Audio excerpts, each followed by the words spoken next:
जळगाव महापालिका निवडणुकीचा या ठिकाणी बिगुल वाजल्यानंतर प्रचाराला अवघे 2च दिवस या ठिकाणी शिल्लक आहे। असं असलं तरी सर्वच पक्ष आपापल्या पद्धतीने सकाळपासून तर रात्रीपर्यंत या ठिकाणी सभा असेल, महाप्रचार रॅली असेल किंवा डोर टू डोर प्रचार या ठिकाणी जोर देताना दिसून येत आहे। मात्र असं असलं तरी या ठिकाणी जळगावच्या प्रभाग क्रमांक 12 मध्ये तुतारी या निशाण्यावर ललित कुमार घोगले या उमेदवारांची अनोखी या ठिकाणी महारॅली पाहायला मिळते। आपल्यासोबत ललित दादा आहेत। ललित दादा, काय सांगाल, तुतारी या चिन्हावरती तुम्हाला या ठिकाणी निवडणुकीच्या रिंगणात ईव्ही फॉर्म जोडून निवडणुकीच्या रिंगणात उतरवण्यात आलंय, काय प्रतिक्रिया असणार आहे, काय विजन नेमकं तुमचं? दादा, माझा विजन असा आहे की मला फक्त जनतेची सेवा करायची आहे आणि ह्या प्रभागात पहिल्यापासून मी सेवा करत आलेलो आहे। प्रत्येक घराघरात मी म्हणजे त्यांच्या गरजा पूर्ण केलेल्या आहेत। आधी म्हणजे राजकारणात नसताना, राजकारणात दूरचा भाग आहे, मी पहिले समाजकारण करतो। माझ्या राजकारणात 80% समाजकारण आहे, पण फक्त 20% राजकारण आहे। आणि या प्रभागातले प्रत्येक नागरिक जेव्हाही माझ्याकडे काही अडचणी घेऊन आल्या मी त्या मार्गी लावलेल्या आहेत। आणि मी ह्यावेळेस तुतारी वाजवणारा माणूस या चिन्हावर उभा आहे, राष्ट्रवादी काँग्रेस शरद पवार गटाकडनं, आणि आमची युती उभाटा सोबत आहे। दादा, असं असलं तरी या प्रभागामध्ये भरपूर साऱ्या अशा मूलभूत समस्या या ठिकाणी तोंड देऊन आहे। काय वाटतं, तुम्ही या ठिकाणी काय विजन घेऊन या ठिकाणी निवडणुकीच्या रिंगणात उतरलेले आहेत? विजन असं आहे की समस्या तर खूप आहेत। जसं आता आमच्या प्रभागात एक तर मोठ्या प्रमाणात एक स्लम वस्ती आहे, त्या वस्तींमध्ये गटारी नाही, रस्ते नाही, ते लोक कसे जीवन जगतात त्यांना माहिती आहे। आणि मेन म्हणजे इथे लाईटचा प्रश्न आहे, त्यांना मीटर दिले गेले नाही आतापर्यंत। एवढे दिवस भाजपची सरकार होती किंवा इतर कोणतीही सरकार असेल, या स्लम वस्तीमध्ये ना मीटर लावले गेले ना काही, त्यांना लाईट नाहीये, रात्रीच्या वेळेस लहान पोरं राहतात इथे, म्हणजे खूपशा समस्या आहेत। त्या समस्या मार्गी लावण्याचं काम मी करेलच नक्की।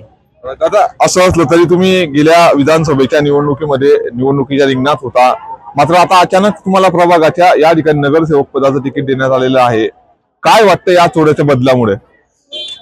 विधानसभा मी लढवली, ठीक आहे, विधानसभेच्या वेळेस पण तेच मुद्दे होते, पण विधानसभा ही मोठ्या ह्याच्यावर होती।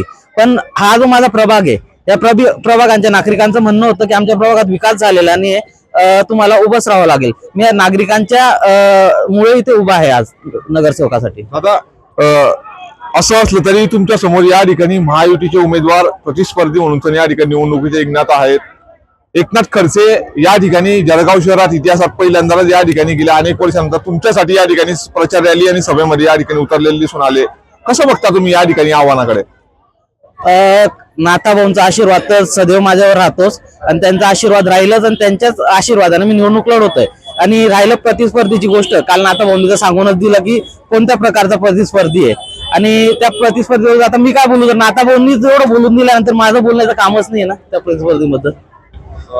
तर काही नागरिक देखील आपल्यासोबत आहेत। दादा, काय सांगाल, तुतारी या चिन्हावरती ललित दादा यांनी आता नगरसेवक पदाची उमेदवारी या ठिकाणी दाखल केली आहात, तुम्ही या ठिकाणी मतदार आहात, काय वाटतंय त्याच्याबद्दल?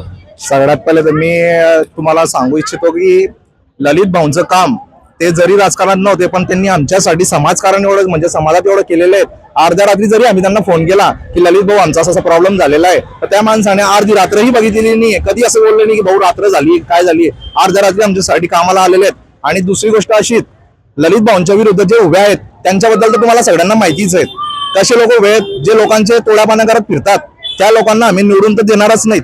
पण मी प्रत्येक समतानगर वासियांच्याकडून तुम्हाला एक आश्वासन देतो की आमचं प्रत्येक मत फक्त ललित भाऊ घोगलेंसाठीच जाईल, यासाठी जाईल, कारण की हा माणूस सुशिक्षित आहेत आणि आम्हाला आमच्या मुलांचं फ्युचर बनवायचं आहे।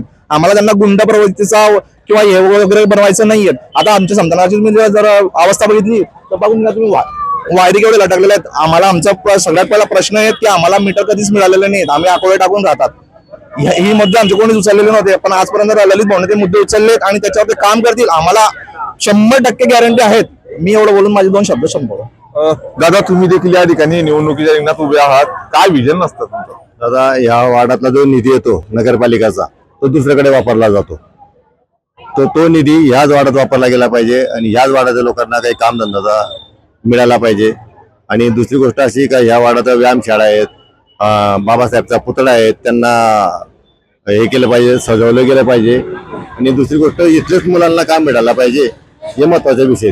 या भागात रोजगार फार कमी आहे आणि हे ठेके मिळतात ना, हे दुसऱ्याला देतात, या वार्डातले ठेके वार्डातल्या लोकांना द्यायला पाहिजे। निश्चितच या वार्डाचा प्रभाग क्रमांक 12चा या ठिकाणी विकास झालेला नाही, त्याच्यामुळे तुमची उमेदवारी आहे, तुमच्या पतीने या ठिकाणी उमेदवारी केलेली आहे.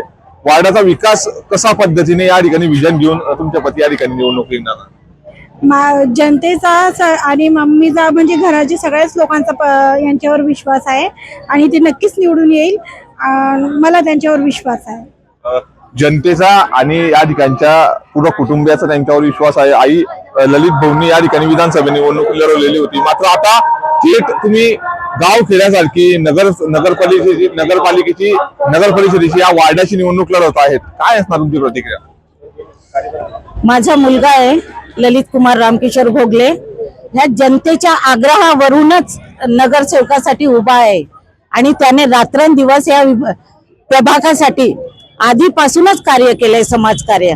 आज तो उभा आहे त्यांच्यासाठी, त्यांच्या आग्रहासाठी आणि जनतेचा सगळ्यांचा विश्वास त्याच्यावर आहे आणि आमचा आशीर्वाद आहे त्याला. तो नक्कीच निवडून येणार. तर आपण बघितल्या या विविध प्रतिक्रिया की प्रभाग क्रमांक 12 मध्ये ललित कुमार घोगले या तुतारी या चिन्हावरती जरी उभे असले तरी प्रतिस्पर्धी मात्र त्यांच्या समोर या ठिकाणी जोर लावून दिसून येत आहे. येणाऱ्या 15 तारखेला प्रभाग क्रमांक 12 मधील जनता, समता नगर असेल या परिसरातली जनता नेमकी कोणत्या पक्षाकडे जाते, कोणत्या पक्षाला या ठिकाणी मतदान करते आणि 16 तारखेला या ठिकाणी जळगाव महापालिकेत प्रभाग क्रमांक 12 मध्ये कोणत्या पक्षाचा झेंडा फडकतो हे देखील पाहणं तितकंच महत्वाचं असणार आहे. नितीन नांदुरकर, न्यूज 18 मराठी, जळगाव.